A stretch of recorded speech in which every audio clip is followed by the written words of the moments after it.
All right, we got the Chicago mayor in the building, everybody. Here it is. Let me fix this camera real quick. All right, perfect. Hello, welcome. Welcome. You got a water if you want. I also have a bunch of sodas. Oh no, I'm good with water. What is You this? don't Is you don't this drink tobacco? What is this? Oh, that's Zins. Zen- I got a lot of stuff here. Oh, yeah, is that how you keep yourself focused? Yeah, I yeah, see. Okay. exactly. All right, well, a pleasure to have you. I've become a big fan of your city as of late. You were on the Jam Pod too, I think, right? Yeah. Love those guys. They really are a great group of young brothers there Yeah. doing some great work, elevating the consciousness of America. So it's always dope to see the next generation of conscientious thinkers and influencers that understand the political moment that we're in. Yeah, I mean, someone's got to duke it out in the marketplace. The mayor's mic is low. Hold on. Yeah. I thought no, it's just you gotta yell a Just little bit. be a little louder. So, Yeah, be a little bit louder. Yeah. You're used to it though. You go Yeah, out. well, I was hoping to come. It's LA. I thought I was gonna come and chill a little bit, so I'll bring some of that Chicago energy. I got you. Yeah. It's we don't chill out here. It's also colder in LA than usual, I feel like. Burr. Yeah. Yeah, that very tough 60 degrees. That's But it's- always tough to withstand. But- Like you're in a full sweatsuit. Yeah, I'm cold right now. This is, I'm chilly. I'm chilly in the house. But for you it's like this is t-shirt weather, I Man, this assume. is comfortable, man. We could play a double header in baseball in weather like this. Yeah. Brandon Johnson, everybody. What's up, y'all? Thank you so much for coming. Obviously, progressive mayors and socialist mayors are at the forefront of the conversation right now, all around the nation with Zohran Mamdani's victory. So I wanted to talk about the trials and tribulations of being a progressive mayor, especially in a city like Chicago. So we'll just dive right into that. You won after Lori Lightfoot.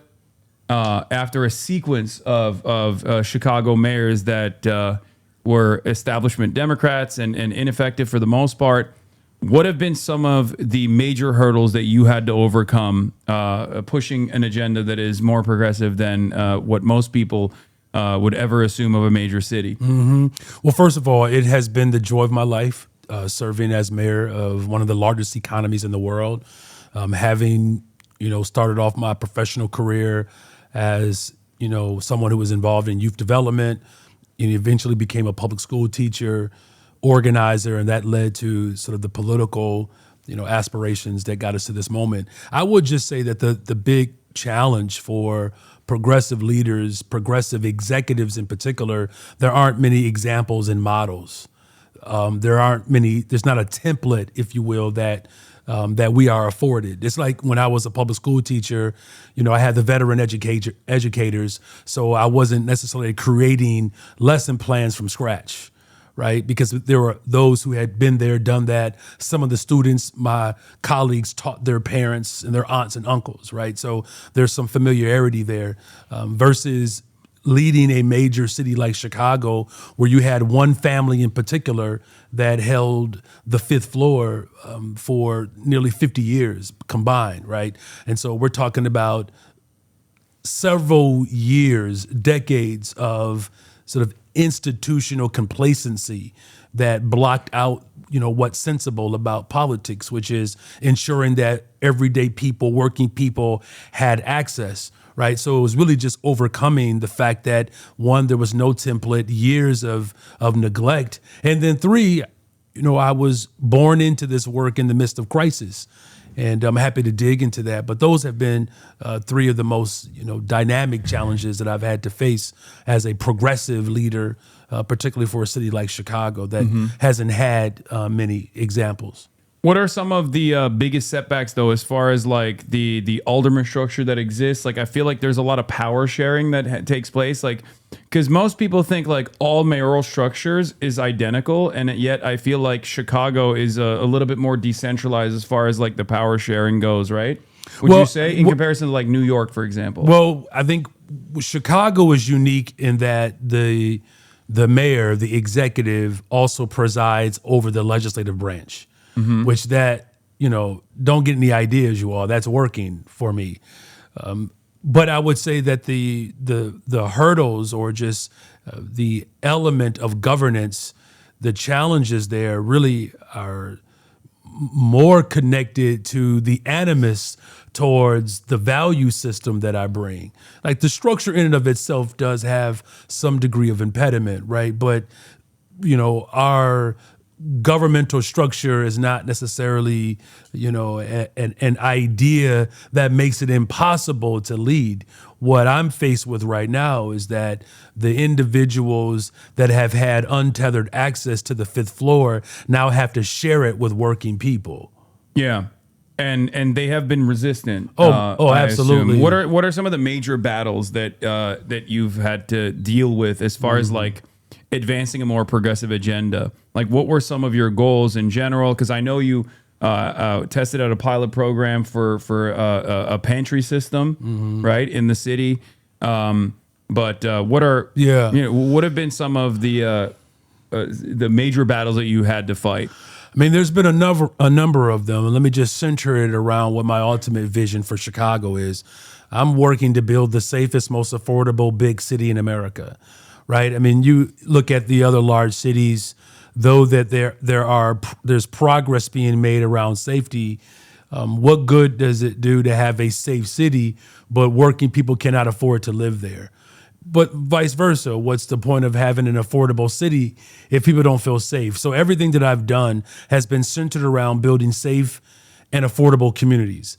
And those, battles have been everything from, me pushing for paid time off for workers, right? So we're the first big city in America to offer up 10 days of paid time off for over 1 million workers now benefit from that ordinance.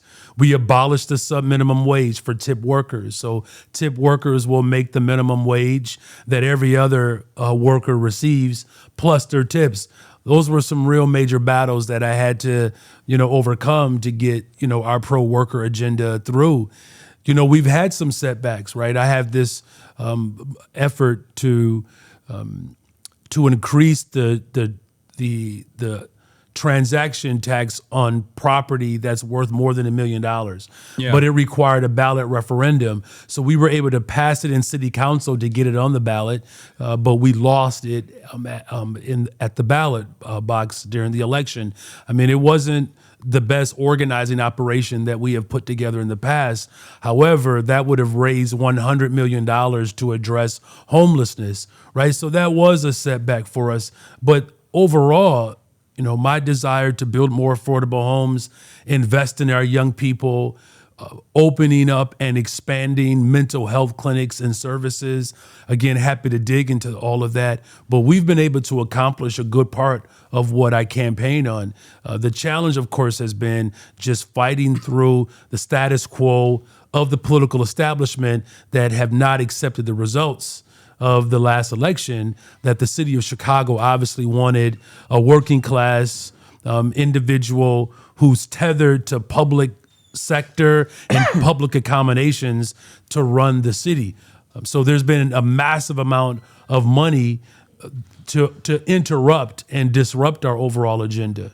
Yeah. Let me ask you this then. So you do come from an activist background. Yes. Right? And that obviously guides your worldview, that helps your understanding, a working class background. What were some of the immediate reality checks that you got? Like as far as how you felt running for office versus how you govern.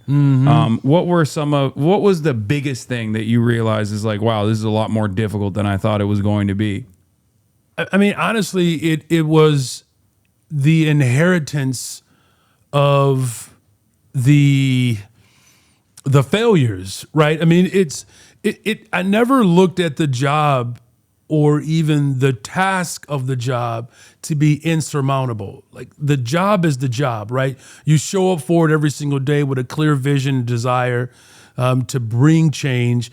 You bring your skill sets, your information, your experiences, you bring people together like that in that aspect, that didn't necessarily overwhelmed me. There were some challenges, I think, in the immediate, pulling the movement into the workspace that had historically been left out, where the fifth floor had been the target for all of these years, now changing the paradigm where the fifth floor is not necessarily the target, but it's the area, of course, that we want to be held accountable. But now the people who have been pushing the fifth floor, the fifth floor is synonymous or is more symbolic for the office of the mayor. That's how we describe it in Chicago, because it's obviously on the fifth floor. But what does it refer to?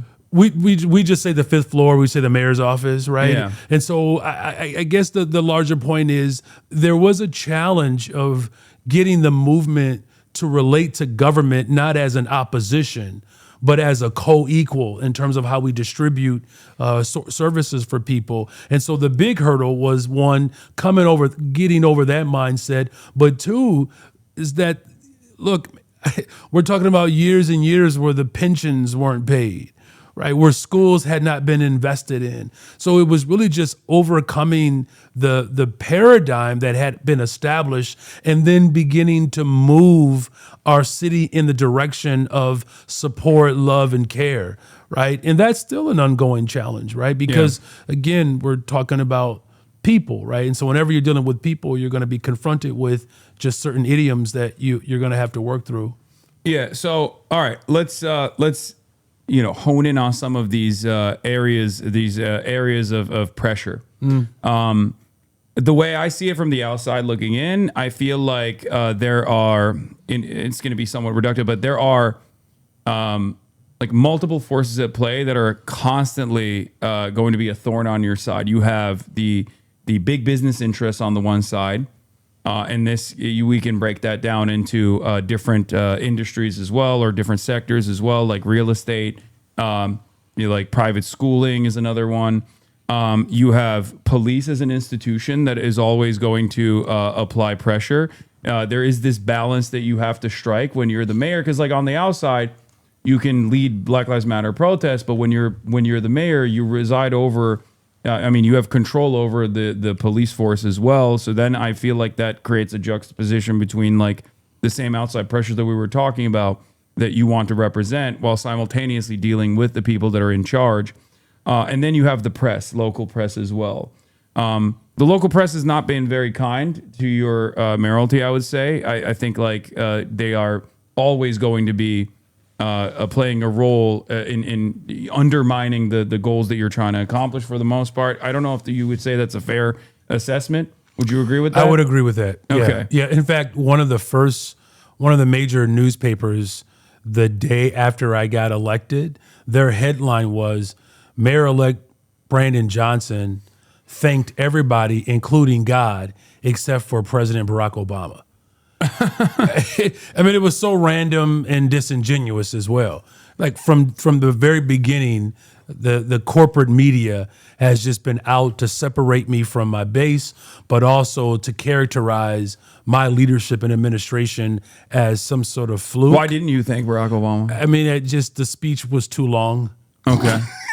I always, every morning I wake up, I thank you Barack say Obama. Barack Obama for everything. Barack Obama, thank you. Yes, God is Thank you good. for God is everything. great. Thank you, Barack Obama. Yeah. Let's eat this food and Yeah, so that's just between you and I. Well, I I'll guess work on that. That's now. a difference for me. Now I lay me down to sleep. I thank Barack Obama. Let my soul sleep. Yeah, that's what I mean. Listen, it's just a difference between you and I guess. But the media has not been so kind to me, even though I thank Barack Obama all the time.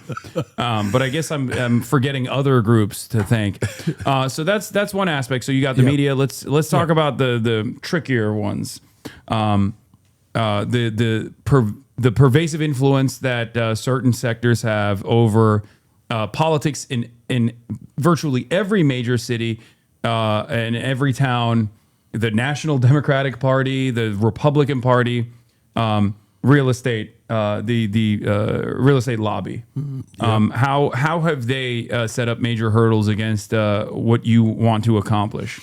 Yeah, that's a great perspective, that it's not necessarily unique to Chicago, right? This is a pervasive challenge that we have around the country. I often think about the words of Justice Brandeis 100 years ago. He said that you can either have a democracy or wealth in the hands of the concentrated few, but you cannot have both, right? And we just saw the largest upward transfer of wealth under the Trump administration than we've ever seen in the history of America, right? So their influence, whether it's the real estate lobby and other corporate interests, they have worked overtime, quite frankly, to undermine my administration. In fact, the Bring Chicago Home ballot referendum, again, would have raised $100 million on property that was owned by people who the property was worth more than $1 million. So 97% of people who transfer their property would have seen a tax reduction. 3%, less than 3% would have saw a nominal increase that would have addressed an issue that even corporate interests ostensibly want to address as well, right? And they spent $2-3 millions of dollars against that campaign to distort, right, the effort, and that was a difficult setback to have. I even with my last budget cycle, we challenged corporations to put more skin in the game to balance our budget so that we're not sticking it to working people. And we instituted some great corporate taxes. We have a brand new one, the first of its kind. It's called the Smart Tax. It's the social media amusement responsibility tax. So it's a tax on these large tech companies that have more than 100,000 followers, and essentially the revenue that we would generate from these big tech companies is going to go into our work to expand mental and behavioral health care services.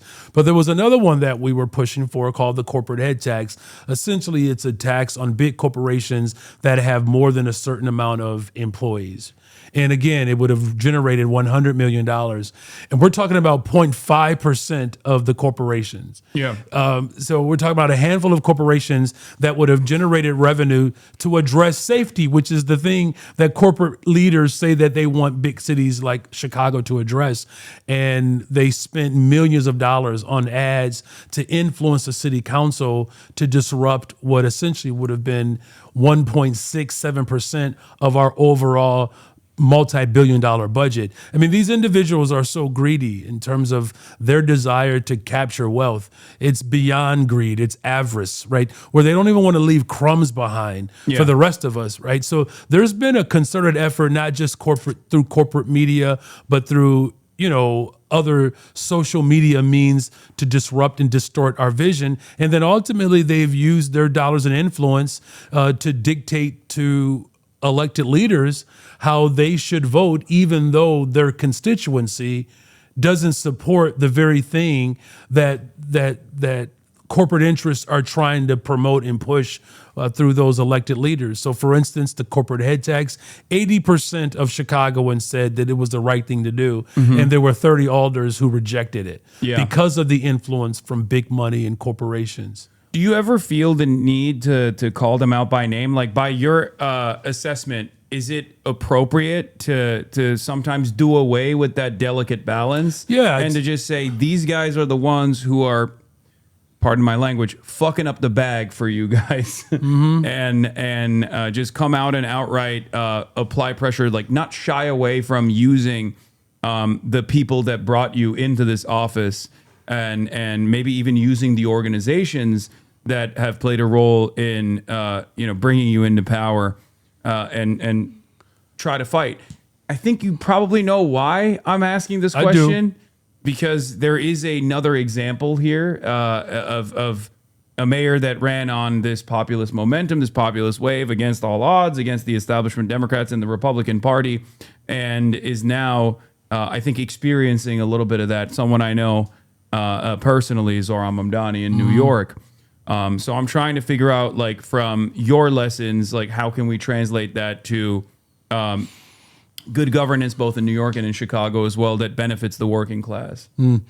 Yeah, no, I get what your motivation is there. And yes, I do believe that there are appropriate moments when you have to name people, right? And so during the budget battle, for instance, there's an individual who has given millions of dollars to a lot of different politicians, but of recent, it's been very clear that his efforts have been intentionally motivated to disrupt the movement that elected me. His name is Michael Sachs. He's spent hundreds of millions of dollars across the globe. He is a strong contributor to AIPAC, for instance. And so this is an individual that has used his wealth and his influence to undermine the work that we're doing in Chicago. And there are others like him. I do know that people try to strike a balance because, look, there are different instances in which some of these individuals might be on the same page depending on the particular issue or conversation. Yeah. My experience has not been the case in this instance where, again, we had 2 administrations ago that, Michael Sachs had a lot of influence in that administration, and that administration closed schools. It shut Whose down. administration was that? That was Rahm Emanuel. Yeah, and so they closed. We're going to talk about Rahm in a second. We have to. Okay, I mean, if you just insist, but you're Oh, I insist. Okay, well then granted. But that administration shut down schools. Yeah. That administration closed mental health clinics. That administration pushed for privatization. We saw the force out of Black residents in many different parts of the city, particularly the west and south sides in particular, as it relates to that administration. And Michael Sachs is tethered to that administration. But we also saw, a boy who was brutalized and murdered by a police officer. Yeah. And that whole operation worked to cover up the actual murder. Yeah. Right. So yes, I do believe that this moment does call for a boldness, and we have to call out these actors and players who are contributing to the demise of society and their, efforts to do some goodwill in pockets. It does not cover for all of the damage and harm that they've caused. Yeah. The reason why I said we got to talk about Rahm Emanuel is because obviously, a lot of your work goes into undoing many of the things that he did as the disgraced mayor of Chicago. And the reason why I'm bringing it up also is because he has ambitions of higher office, even though he was sent out in exile as a Japanese ambassadorship. He's back and he seemingly wants to run for president.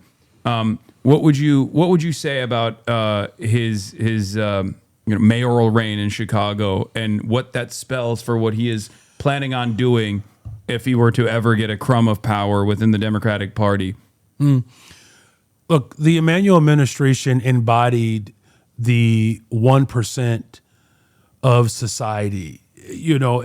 Everything that He did that in the Obama administration as well. Oh, absolutely. Look, and this might be a good time to just insert a thank you, Obama, if we're going to criticize him. So I don't know if this is a good time to pray, but I will say though, look, the 99%, if you will, that entire movement, there was no better sort of example of the stratification between the 1% and everybody else than the Emanuel administration. And he didn't apologize for it. He was very clear. He believed in, austere budgets. He did not believe in the public sector, which is an offense to someone like me, whose ancestors fought for public accommodations, right? You think about the demands of descendants of slaves, those of who escaped, of course, that brutal institution. Black folks in this country, after securing our liberation, fought for education, housing, healthcare, transportation, good paying jobs. I always add the friendly amendment, which is environmental justice. All the areas, of course, that Donald Trump is attacking and defunding. But that playbook was not introduced by Donald Trump. Yep. Right. That playbook was being moved by Democratic mayors across this country. And so you had a very strong privatization agenda that basically wanted to continue to curry favor with the ultra rich. And that has led to the dismantling of the very institutions that working people rely upon. And so, it was just met with his time was, I think, the sort of pinnacle, if you will, of that not just conservative, but that corporatized form of politics that had embedded its way into the mainstream fabric of the Democratic Party.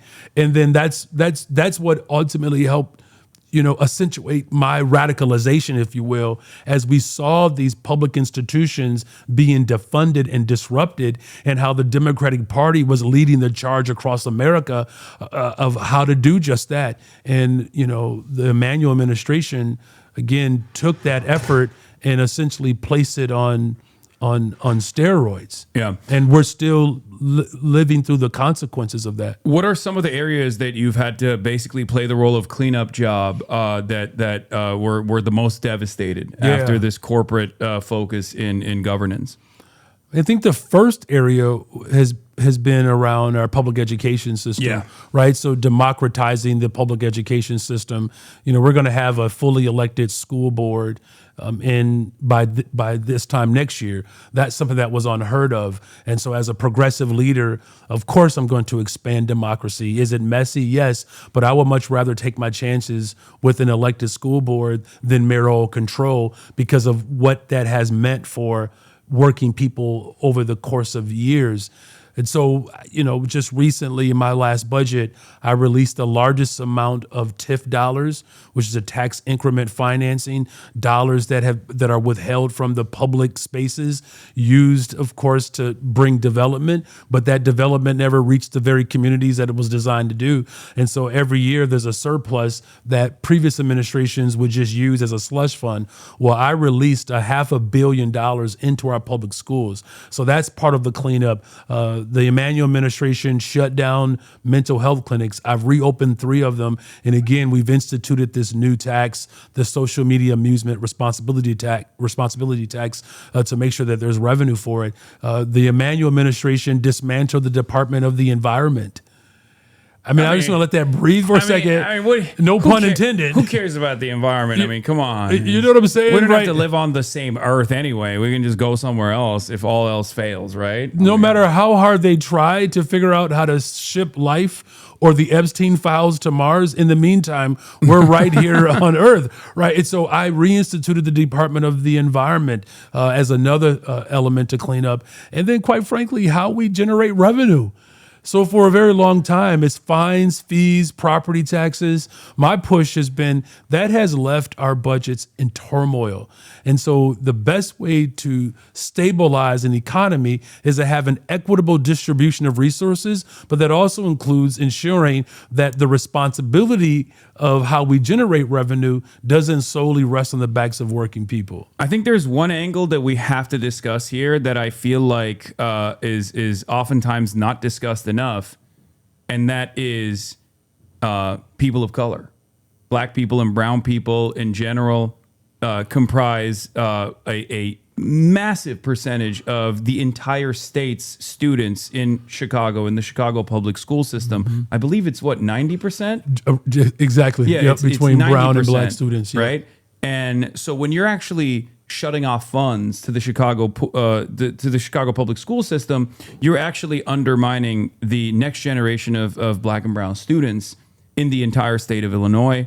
And the same goes for even environmental justice as well, especially because the most underserved neighborhoods are the ones that get impacted the most from a lack of environmental cleanup. So it's not just, I think, in my opinion at least, from where I'm standing, it's not just a war against the poor. It oftentimes has this racialized component as well. People that don't have the opportunity to speak back, people that don't have the opportunity to organize because they're too worried about making ends meet. You're black. As the mayor of Chicago, and Chicago's a very black city, do you feel as though there is also some racial justice that you've brought to the table in combating against these initiatives? That absolutely, yes. In fact, I've been very clear about my agenda. When we talk about safe and affordable communities, we're talking about the communities that have historically been neglected. And for Chicago, that's the west and south sides of the city. Yeah. I live in Austin. It's a community on the west side of Chicago. It used to be the largest concentration of residents anywhere in the city, where we had 100,000 residents in the Austin community. It is still one of the largest neighborhoods. It is one of the largest concentration of black folks anywhere in the country.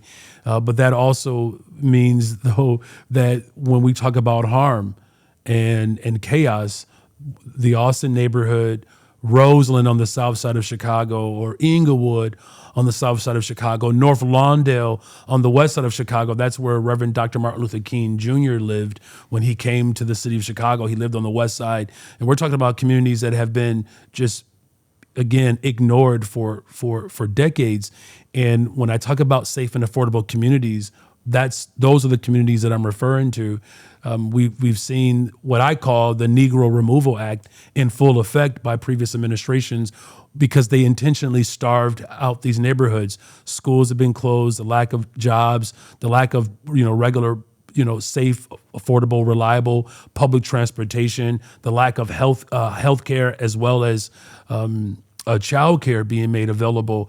And so I always talk about repopulating the city of Chicago, and that's where it has to start. And so I have this program, it's called The Missing Middle, and we fund it with a $1.25 billion bond. It's the largest investment bond for economic development and housing in the history of Chicago. And so, yes, I feel that responsibility that we put our money where our hearts and our desires are. And so we have, programs like, again, the Missing Middle, where we are creating owner-occupied living, where you can have the owner living on one level and they can rent out the other levels, right? So that allows us to, of course, expand our footprint in those communities, but it also ensures generational wealth. But it also ensures that the development that happens by people. That development is done by people who actually are indigenous to those communities. So yeah, that has been a concerted effort of mine. When we reopened the mental health clinic in Roseland, the community that I just named on the far south side of Chicago, people said, don't do it, folks won't come. Since we've reopened our mental health clinics, and it's been a year and a half, we've had 100,000 people utilize our mental health clinics, right? These were services that were paid for by the public for the public benefit, that corporate Democrats did not see the value in it. Right. And so I've been intentional about ensuring that the very people who have suffered the most as a result of corporate interests, that those are the neighborhoods that we have to start with. Yeah. I went to the south side of Chicago for the first time ever with the Jam Pod Boys. Yeah. There was a block party that was taking place as a back to school fundraiser for, much needed school supplies for members of the community. And I'll admit that the attitude about the South Side is very different than the experiences that I had. Even when I was on my way over there, I had a Muslim Uber driver, I believe he was Palestinian, who said some very racialized things. He said like, "Oh, you should be afraid of seeing more than 3 or 4 black people around one another. Like you should, avoid." Like there was a really racist narrative around it, whereas the sense of community that I experienced when I went to this school drive, it was awesome. And I feel like, do you feel as though the bad rap that Southside gets is a hurdle in uplifting and developing these areas? It has been. I mean, if I'm just going to be perfectly, honest, because there's also the other side of it where I also kind of felt like, well, at least there's more home ownership here as well. Like there's a sense of community, so maybe it's not so bad. Because then otherwise, the inverse of that is basically gentrification and then pushing people out even further away from these areas. You're absolutely right. It has been a hurdle, but that's why I said at the very top of our conversation, safe and affordable, right? So where communities have experienced stronger safety over time, it's come at the result of the push out of the very people who had been ignored, right? And so the best way in which we can secure communities is by investing in them. I felt safe in my home because my father had a job. I'm just going to be honest with you, that the security wasn't centered around whether or not your block is going to be robbed or there's going to be shootings in your block. The security comes from the investments. And so that's why, for instance, working to get over that hurdle, that's why I was been very intentional about investing in young people. So we have our summer hiring program where I hire thousands of young people. This past summer, we hired 31,119 young people for summer jobs. It's a 50%, over 50% increase since I've been in office. And where we have hired more young people, we've seen a precipitous decline in violence, right? And there's a direct correlation between, poverty and violence. You talked about this war on poor people. I've said this recently. The president of the United States of America has declared war on poor people. I remember once upon a time where we declared war on poverty. And we think about the three evils that Dr. King spoke of: militarism and poverty and racism. And so all of that you described is all intertwined in that drive over there. And yes, there's a real strong sense of community. Yes, there's a level of protection that and protectiveness that we have about our neighborhoods. And we're not oblivious to how poverty has beget crime. And that's why we've worked hard to address poverty and not just simply addressing the crime that's happening on the surface. Reinvesting in our communities, or just investing in our communities, whether it's our schools, youth employment, mental health care services. I talked about the missing middle, the housing investments that we have. That's been the work that we've done. And as a result of that, we had the fewest amount of homicides in the city of Chicago in 60 years. Our reduction in violence was double the national average, because we've always said that it's not just policing alone. It's housing, it's education, it's healthcare, all of the things that we know that drive safe communities. That's what I've done as a progressive leader in what I believe is the best city in the world, Chi-Town. So you're telling me that the alternative solution, which is to militarily occupy these neighborhoods and become the violence at the state level, is not the solution to crime reduction. It's actually solving the underlying problem in which crime manifests, which is poverty. Absolutely. In the 90s, when I was in high school, Chicago suffered anywhere from 700 to 900 homicides.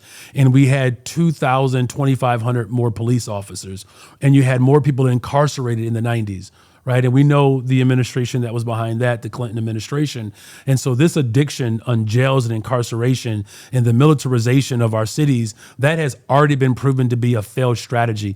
That's why, as progressives, as those of us on the left, that we have to speak out against, the global militarization that's happening through endless wars, to the militarized forces that are occupying our city by the federal government and local policing. That, yes, of course, law enforcement plays a role, as you articulated earlier, but it's making sure that our detectives understand their assignment to solve crime. We had the highest clearance rate in 10 years.